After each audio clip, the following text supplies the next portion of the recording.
Guys, നമ്മുടെ മിന്നൽ മുരളിക്ക് ശേഷം നമ്മുടെ വീക്കെൻഡ് ബ്ലോക്ക് ബസ്റ്റേഴ്സ് പുതിയതായിട്ട് പ്രൊഡ്യൂസ് ചെയ്യുന്ന ഒരു സൂപ്പർ ഹീറോ സിനിമയാണ് കോസ്മിക് സാംസൺ. ഇതിലെ പ്രധാന വേഷം കൈകാര്യം ചെയ്യുന്ന നമ്മുടെ സന്ദീപ് പ്രദീപാണ്, അതായത് നമ്മുടെ പടക്കളം സന്ദീപ്.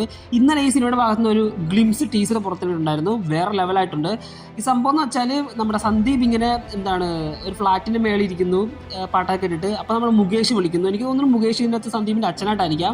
മുകേഷ് വിളിക്കുമ്പോൾ പുള്ളി ഫ്ലാറ്റിൻ്റെ മേളിൽ നിന്ന് ചാടുന്നു. പിന്നെ കേൾക്കുന്ന ഒരു സൗണ്ടാണ്, ഒരു കാറിൻ്റെ സൗണ്ട്. കാർ ഇങ്ങനെ ചളുങ്ങി പോകുന്നു. ഇയാളെ വന്ന് ലാൻഡ് ചെയ്യാൻ നേരത്ത് കാർ ഇങ്ങനെ ചളുങ്ങി പോകുന്നു. അതിനുശേഷം ആ ടീച്ചറോട് എൻഡ് ചെയ്യുകയാണ്. എന്തായാലും ഒരു കിടിലൻ സിനിമ ആയിരിക്കുമെന്ന് എനിക്ക് തോന്നുന്നുണ്ട്. അതുമല്ല, എനിക്ക് ഏറ്റവും കൂടുതൽ ഇൻട്രസ്റ്റിംഗ് ആയിട്ട് തോന്നിയത് ഇത് മിക്കവാറും മിന്നൽ മുരളി യൂണിവേഴ്സ് ആകാനുള്ള ഹൈ ചാൻസ് ആണ് കാണുന്നത്. കാരണം രണ്ടും വീക്കെൻഡ് ബ്ലോക്ക് ബസ്റ്റേഴ്സ് ആണ് പ്രൊഡ്യൂസ് ചെയ്യുന്നത്.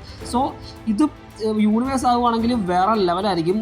ഈ സിനിമയെക്കുറിച്ച് നിങ്ങളുടെ പ്രതീക്ഷകൾ എന്തൊക്കെയാണ് താഴെ കമന്റ് ബോക്സിൽ കമന്റ് ചെയ്യുക. ഇതൊരു യൂണിവേഴ്സ് ആയിരിക്കുമോ നിങ്ങൾക്ക് തോന്നുന്നുണ്ടോ? അതും കൂടെ താഴെ കമന്റ് ബോക്സിൽ കമന്റ് ചെയ്യുക. ഇതുപോലത്തെ അപ്ഡേറ്റ്സിന് വേണ്ടി നമ്മുടെ ചാനലും കൂടെ സബ്സ്ക്രൈബ് ചെയ്ത് വെച്ചേക്കാം.